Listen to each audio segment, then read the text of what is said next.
मंडळी, ठरलं तर मग या मालिकेचा आजचा म्हणजे 21 ऑक्टोबरचा रिव्ह्यू तुम्ही ऐकत आहात. प्रेक्षकांनो, तुम्हा सगळ्यांना आजच्या लक्ष्मी पूजनेच्या खूप खूप शुभेच्छा.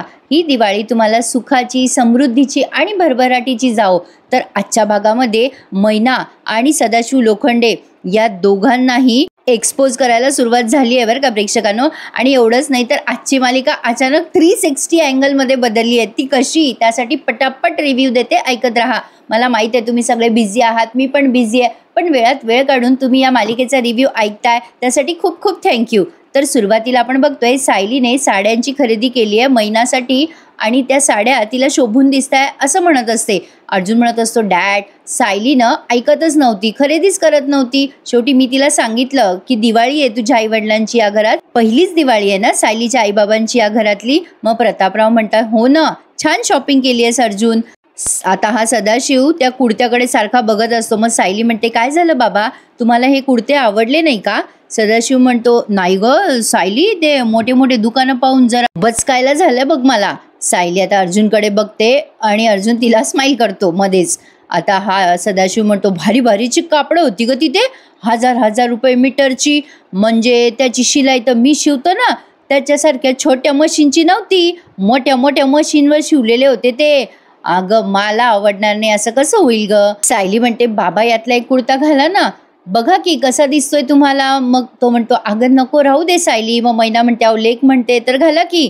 आता हा सदाशिव कुर्ता घालायला जाणार असतो तेवढ्यात अर्जुन म्हणतो, मम्मा तू कॅश मागवली होतीस ना, हे बघ ही थोडी काढून आणली आहे मी, आणखीन तुला लागली तर सांग मला. मैनाचे आणि सदाशिवचे डोळे फिरलेत बरं का. ती एवढी मोठी कॅश बघून मैना आणि सदाशिव कॅश बघतात आणि एकमेकांकडे पाहायला लागतात. मैना लगेच प्लॅन करते हा प्रेक्षकांनो पैसे चोरण्याचा. हे अगदी अट्टल गुन्हेगार दिसतात मला. आता कल्पनाताई ते पैसे सायलीकडे देतात. सायली आता ते पैसे तिच्या खोलीत वर नेऊन ठेवणार असते. तेवढ्यात अर्जुनला फोन आला म्हणून तो फोनवर बोलत बोलत स्टडी रूममध्ये जातो आणि सायली पण आता ते पैसे आणि ते बाकीचं सामान जे आहे ना ते ठेवायलाच जात असते तिच्या बेडरूममध्ये. तेव्हा मैना लगेच म्हणते, अगं सायली, अगं थांब पोरी, अगं यातली कुठली साडी लक्ष्मी पूजनेला नेसू ग सायले, सांग तरी. सायली म्हणते, आई कुठली पण नेस, तुला जी आवडली ती नेस. त्यावरती आता ही मैना म्हणते, अगं तू वर चालली ना तुझ्या खोलीत, एक काम कर, तू ना तुझ्या खोलीत चल मला घेऊन, आपण निवांत बसून या साड्या मांडू आणि कुठल्या दिवशी कुठली साडी नेसायची ते मला सांग तू. सायली म्हणते, बरं चल. सायली आता बिचारी भोळी, तिला काय माहिती ही काय करणार आहे मैना वर खोलीत जाऊन. आता ही मैना खोलीत येते. सायली म्हणते, बघ आई, ही आमची खोली. आता मुद्दाम काहीतरी नौटंकी करते बरं काही मैना. अगं ही हिरवी साडी नेसू का सायली लक्ष्मी पूजनेला, काही नेसू केशरी, अगं कोणती छान दिसेल यातली सांग बरं. सायली म्हणते, आई तुला ज्या दिवशी जी साडी नेसायची ना ती नेस, आणि या साडीवर तुला बाबा ब्लाऊज शिवून देतील हा पटकन. सायली आता असं बोलता बोलता तिच्या कपाटाचं लॉकर उघडते बरं का. आणि किल्ली कुठून घेतली आहे ती मैना बरोबर ऑब्झर्व करत असते, पण सायलीला बोलण्यात गुंगवते. अगं सायली, ते मशीन आहे ना ते राहिलं की ग दुकानात, पण शिवतील म्हणा, हे ब्लाऊज शिवतील गेल्यावर. अगं सायली, काही म्हणा सायली, अगं तू माझ्यासाठी फारच भारी भारी साड्या निवडल्या बघ. आता ही बोलते आणि तिचं लक्ष मात्र सायलीकडे बरं का. सायली कुठे पैसे ठेवते, कशी किल्ली ठेवते, सगळं लक्ष सायलीकडे त्या मैनाचं. आता सायलीने ती किल्ली अशी कपाटात तिच्या साडीखाली ठेवली आहे. आता मैनाने ते ऑब्झर्व केले. आता तेवढ्यात तो सदाशिव खालून ओरडतो, ए सायले, अगं सायले आली का? आता मैना म्हणते, अगं जाय सायले, तुझे बाबा बोलवत आहे तुला. सायली म्हणते, आई तू एक काम करणं, तोपर्यंत यातली एखाद दुसरी साडी घाल म्हणजे तुला अंदाज येईल. आता मैना म्हणते, हो मी नेसून पाहते, तू जाय, तुझे बाबा तुला बोलवत आहे ना, जाय. आता सायली खाली जाते बरं का. आता सदाशिव म्हणतो की बघ कसा दिसतोय मला हा कुर्ता. आता इकडे मैनाने लगेच त्या संधीचा फायदा घेतलाय. सायली खाली जाते न जाते तोवर लगेच या मैनाने जिथे सायलीने किल्ली ठेवली होती ना कपाटाची, ती किल्ली काढली आहे. त्या कपाटाचं लॉकर आता ती उघडतीये आणि तेवढ्यात अर्जुन फोनवर त्याचं बोलणं संपवून त्याच्या बेडरूममध्ये येतोय वरती. आणि बघा प्रेक्षकांनो, अर्जुन आहे ना त्या मैनाला पाठमोरं पाहिलंय, म्हणजे हा जो प्रसंग आहे ना तो त्यांनी खूप वेळ रंगवलाय. इकडे सायली म्हणत असते, बाबा छान दिसतोय हा तुम्हाला कुर्ता. आणि हा अर्जुन तिकडे वर जातो नंतर सायलीचं बोलणं झाल्यावर. आता या सदाशिवला कदाचित माहीत असतं बरं का प्रेक्षकांनो की ही मैना बरोबर एक्झॅक्टली त्याच वेळेला चोरी करणार आहे. या दोघांचंही संगनमत आहे बरं का. सायली म्हणते सदाशिवला, बाबा यावरचं जॅकेट नाही घातलं का? तो म्हणतो, जॅकेट होतं, मला नाही दिसलं. आता सायली म्हणते बाबा पिशवीतच होतं. मग सदाशिव म्हणतो चल ना तू दाखव ना. मुद्दाम करताय बरं का प्रेक्षकांनो, दोघं नवरा बायको म्हणजे मुद्दाम सायलीला एंगेज ठेवलाय आणि समोर कोणी नाहीये याचा फायदा घेऊन मैनाने ते लॉकर उघडलं सुद्धा आणि त्यातली पूर्ण कॅश न चोरता अर्धीच कॅश चोरली आहे. आणि ती काय करते, ती कॅश घेते आणि मोजत असते बरं का त्या खुर्चीवर बसून. आणि तेवढ्यात तिथे अर्जुन जातो, पण ती पाठमोरी असल्यामुळे अर्जुनला तिच्या हातातली कॅश दिसत नाही. अर्जुन आल्यावर तिने पटकन अशी हाताच्या मुठीमध्ये ते सगळीची सगळी नोटांची गड्डी लपवली आहे. अर्जुन म्हणतो अरे आई तुम्ही इथे, सायली कुठे गेली? अर्जुन आल्या क्षणी हिने पटकन ते पैसे असे लपवले बरं का प्रेक्षकांनो. अर्जुनच्या लक्षात पण नाही आलं की तिने पैसे चोरले. अर्जुन म्हणतो आई तुम्ही इथे एकट्या काय करताय, सायली कुठे? लगेच ही मैना साड्यांना हात लावते आणि म्हणते आओ ती खाली गेली आहे, तिच्या बाबांना हाक मारली ना, आम्ही दोघी साड्या बघत होतो ना. हे काय मी पण चाललेच बघा खाली. अर्जुन म्हणतो नाही बसा तुम्ही इथे, सायली आली की बसा, म्हणजे मी जातो खाली. मग लगेच ही मैना म्हणते नाही नाही जावई बापू, तसं लेकीच्या आडीत आणि जावयाच्या खोलीत जास्ती वेळ बसू नये, आले मी आले असं म्हणून लगेच निघूनही जाते बरं का. अर्जुन म्हणत असतो तिला अहो असं काही नाही आई. आता बिचारे दोघंही अर्जुन सायली, आता असं कोणाला माहीत असतं ना प्रेक्षकांनो की असं कोणी चोरी करेल घरामध्ये. आता सायली त्या सदाशिवला म्हणत असते बाबा आता बघा किती छान दिसताय तुम्ही. आता ही मैना येते आणि म्हणते अगो बाई काय छान दिसताय तुझे बाबा सायले, हो हा ड्रेस घालून तुम्ही अगदी सिनेमातल्या हिरो सारखे दिसताय. सदाशिव म्हणतो चल मैने काहीतरीच तुझं. सायली म्हणते आई तू नाही बदललीस का साडी, घालून बघायची असती ना एखादी साडी. मग त्यावर मैना म्हणते अगं नाही सणाच्या दिवशीच मोडीन म्हणते घडी, असं म्हणते ती. आणि आता सायली म्हणते बरं मी स्वयंपाकाचं बघते, तुम्ही या हं बाहेर. सायली गेल्या गेल्या मैना दरवाजा लावते आणि या सदाशिवच्या समोर ती चोरलेली कॅश ठेवते आणि म्हणते हे बघा. सदाशिवचे डोळे गरागरा फिरतात. सदाशिव म्हणतो अरे बाप रे केवढे पैसे. अगं मैने मला वाटलं तुला हात मारता येतो का नाही. काय ग मैने तुला कोणी पाहिलं तर नाही ना. मैना म्हणते अहो तो अर्जुन तो टपकला होता ना वर, पण काय झालं मी कपाटाचं दार लावलं होतं म्हणून त्यानं काही मला पाहिलं नाही. मोजा मोजा किती पैसे ते मोजा. सदाशिव ते पैसे मोजायला लागतो. मैना म्हणते अहो तिथे आणखीन पण पैसे होते, पण मी सगळे नाही उचलले, कोणाला कळायला नको ना अर्धे पैसे गायब झाले म्हणून. लगेच आता सदाशिव म्हणतो ग माझी गुणाची ती मैना. प्रिया आता या दोघांना ऐकते बरं का दाराच्या आडून, आणि प्रियाला कळलंय की या दोघांनी सायलीच्या खोलीत चोरी केली आहे. आता सदाशिव म्हणतो चांगलं डोसकं चालवलंस ग मैने, बरं झालं घरात कोणाला कळणारच नाही चोरी झाली आहे म्हणून. आता मैना आणि सदाशिव दोघे ते पैसे मोजायला लागतात तेव्हा प्रिया सगळं बघते आणि विचार करते अरे हे दोघं तर माझ्या शाळेचे प्रिन्सिपल निघाले, कसले चोरटेत हे दोघं जण. ही मैनावती घाईघाईने जिन्याहून खाली उतरली तेव्हाच मला शंका आली होती काहीतरी गडबड आहे. सायलीचे आई बाबा चोर आहेत, सुभेदारांना सांगी तर कसली सॉलिड न्यूज ठरेल ना. पण आता नाही प्रिया, होऊ देत काही दिवस. आता हा ड्रामा वेळ बघून करते, तोपर्यंत मलाही कळेल की हे दोघं किती पोचलेले आहेत ते. आता काय झालंय प्रेक्षकांनो, पुढचा जो प्रोमो आलाय ना त्यामध्ये अश्विनने या सदाशिवला ड्रामा करताना बघितलंय आणि अश्विनने या दोघांनाही एक्सपोज केलंय. आणि त्याच वेळेला नेमकी पूर्णाजीची एंट्री आणि प्रिया पण त्याच वेळेला कांगावा करते की यांनी घरात चोरी केली आहे म्हणून. आता बघा काय होतंय पुढे, पुढचा प्रोमो त्यांनी मस्त दाखवलाय. आता पूर्णाजीची एंट्री आहे प्रेक्षकांनो या मालिकेमध्ये. मे बी कदाचित परवा दाखवतील ते पूर्णाजी आलेल्या. आता इकडे यांची साफसफाई सुरू असते किल्लेदारांच्या घरात. सुमन म्हणत असते भाऊजी आपण दरवर्षी आपण दिवाळीला जो कंदील लावतो ना तो मागे येत बघा कपाटामध्ये, जरा बघता का भाऊजी. रविराज म्हणतात जाऊ दे अगं सुमन, नवीन कंदील लावू आपण. सुमन म्हणते असं कसं भाऊजी, दरवर्षी आपण तोच कंदील लावतो ना दिवाळीला, तुम्ही आणि प्रतिमा वहिनीने तो घेतला होता. अरे बापरे हा कोणता 1856चा कंदील आणला कोणाच ठाऊक. आता रविराज म्हणत असतात नको ग सुमन, त्या सगळ्या आठवणी माझ्या पुरत्या आहेत, कशाला आता. पण प्रतिमा त्या आग्रह करतात नाही नाही रविराज, तो दोघांनी मिळून आपण घेतला असेल तो तोच लावूयात की, शोधा ना जरा. आता रविराजांना तो कंदील सापडलाय. आता तो कंदील सापडला आणि त्यामागे एक बॉक्स पण सापडलाय. त्या बॉक्समध्ये आता असतात पणत्या, जुन्या पणत्या असतात. रविराज आता तो बॉक्स प्रतिमात्याकडे देतात आणि प्रतिमात्या म्हणतात अगं बाई यामध्ये तर पणत्या आहेत. आता या पणत्या बघून प्रतिमात्यानं सगळं आठवलं बरं का प्रेक्षकांनो. प्रतिमात्या त्या पणत्यानं खूप वेळ बघत असतात, त्यावरती सुंदर अशी डिझाईन केलेली असते. आता प्रतिमात्याला सगळ्या आठवणी आठवल्यात. आता ही सुमन म्हणते वहिनी काय झालं. आता प्रतिमात्याला मागून असा आवाज येत असतो की आई मला ना पणती हवी आहे. ही पणती मला रंगवू दे ना. सायलीचा आवाज दाखवलाय त्यांनी लहानपणीचा. आता प्रतिमात्याला तो आवाज येतो आणि त्या सगळ्या आठवणी सांगतात रविराजांना आणि सुमनला. मंडळी, हा प्रसंग बघताना खूप छान वाटलं बरं.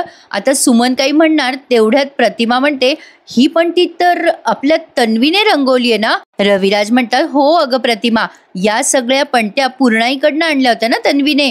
कुठला रंग त्याला देऊ असं विचारत होती तन्वी तुला. मग लगेच प्रतिमात्या म्हणतात, हो तन्वीने गुलाबी रंग मागितला होता मला. अहो, मी घरभर शोधलं पण मला नाही मिळाला ना तो गुलाबी रंग. तेव्हा मी तिला म्हणाले की अगं तन्वी, माझ्याकडे पिवळा रंग आहे, तू तोच वापर बरं. आणि मग माझ्या समोर बसून तन्वीने ही पणती रंगवली होती, मला आठवतंय. आणि हे डिझाईन सुद्धा काढलं होतं तन्वीने त्यावरती. ती रंगवून उठली तेव्हा तिच्या मागे ना खुर्ची होती. त्या खुर्चीला तन्वी अडखळली आणि सगळ्या रंगाचे डबे तिच्या अंगावर सांडले. आणि तिचा तो पांढरा फ्रॉक होता आणि त्यावर या पिवळ्या रंगाचे डाग पडले होते. मी तन्वीला म्हणाले की अगं तन्वी, आज दिवाळी आहे बेटा, रंगपंचमी नाही. आता प्रतिमात्या ही आठवण सगळी रविराजांना आणि सुमनला सांगतात. सुमन आणि रविराज भलतेच खुश झालेत आणि आपण सगळे सुद्धा. आता रविराज म्हणतात, तुला सगळं आठवतंय प्रतिमा, अजूनही आठवतंय. प्रतिमात्या म्हणतो, हो रविराज, मला सगळं आठवलंय. चला, त्या डॉक्टरांच्या गोळ्यांचा काहीतरी परिणाम झाला. आता प्रतिमात्याला त्यांच्या सगळ्या स्मृती आठवायला लागल्यात बरं का प्रेक्षकांनो. मी म्हटलं ना, आता फक्त मालिकेमध्ये काहीतरी वेगळा ट्विस्ट आणायला नको म्हणजे झालं. तर बघा, म्हणजे आपण मागे म्हटलं होतं ना की प्रतिमात्याची स्मृती येईल आणि सायलीची स्मृती जाईल, असं नको व्हायला. पण आता बघा, रविराज आणि सुमन खूप खुश झालेत. प्रतिमात्याला सगळं आठवतंय आता आणि प्रतिमात्या पण हॅप्पी आहेत. त्या आता रविराजांकडे बघून स्माइल करतात, सुमन त्यांच्याकडे बघून स्माइल करते. आता प्रेक्षकांनो, इकडे बघा, सुभेदारांच्या घरात आता असं झालंय, त्या सदाशिव आणि मैना या दोघांचं तसं पाहिलं तर नशीब बदललंय. म्हणजे सायली त्यांना मुलगी म्हणून मिळाली आहे, पण यांचं कसं झालं, नशीब देतं आणि कर्म नेतं, तशातला काहीतरी प्रकार आहे. म्हणजे प्रियासारखेच ते तिचे आई बाबा म्हटल्यावर. पण आता बघा, सायली काजू बदाम अशी कापून ठेवत असते, तेव्हा मैनाच्या तोंडाला सुटलेलं असतं पाणी, तिला ते खायचे असतात. आता ती मुद्दाम सायलीला म्हणत असते, आणि इकडे सायले, मी कापते ना ते. आता तिला ते काही खाता येईना बरं का, कारण सायलीचं लक्ष तिच्याकडेच असतं. ते लाडू झालेत त्यावरती ते काप लावायचे आहेत आता सायलीला. पण सायली म्हणत असते, आई राहू दे बरं, तू काही करू नकोस, मी करते, राहू दे बरं, राहू दे. आता मैनाला काही ते खाता येईना, तेव्हा मैनाने ते सुद्धा चोरलेत बरं का प्रेक्षकांनो आणि साडीच्या पदरामध्ये बांधून ठेवले. समोरून कल्पनाताई येतात, पण त्या फोनवर बोलण्यात बिझी असतात आणि त्या पूर्णाजीशी बोलतात बरं का. पूर्णाजीला त्या म्हणतात, पूर्णाई लवकर या, अहो आम्ही सगळे वाट बघतोय तुमची. मी सगळ्यांना सांगते तुम्ही येताय, पण लवकर या पूर्णाई. आता कल्पनाताई फोनवर बोलतात आणि सायली विचारते, आई पूर्णाजी येत आहेत ना. कल्पनाताई म्हणतात, हो अगं, त्या कधी येत आहेत ते काही त्यांनी सांगितलं नाही, पण त्या येणार आहेत लवकर. तसं पूर्णाई सांगणार आहेत मला फोन करून लगेच की त्या केव्हा येणार आहेत ते. सायली म्हणते, बरं झालं पूर्णाजी येत. पूर्णाजी नसत्या तर दिवाळी छान आपल्याला साजरी पण नसती करता आली, आपल्याला करमलंच नसतं ना दिवाळीमध्ये. मग आता कल्पनाताई म्हणतात, नाही पण आता छान होणार दिवाळी आपली.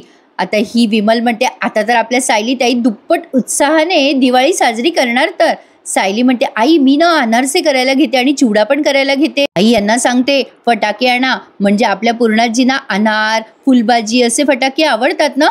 आणि हो, फुलांच्या माळा पण बांधायच्या राहिल्यात, मी ते पण करते पटकन. कल्पनाताई म्हणतात, अगं हो जरा हळू. अगं सायली, तू आता या लाडवांच्या माळा लावणार का काय? नाही म्हणजे फुलांच्या माळा लावायच्या आधी पूर्ण आल्यावर त्यांना बेसनाच्याच माळा दिसतील. आणि आता हे हसायला लागतात. तर असो, आता या मैनाने जे काजू बदाम चोरले ना, ते नकळत बरोबर आली आहे रूममध्ये आणि त्या सदाशिवला दिलेत आणि म्हणते कशी, हे घ्या पटकन खा ओ.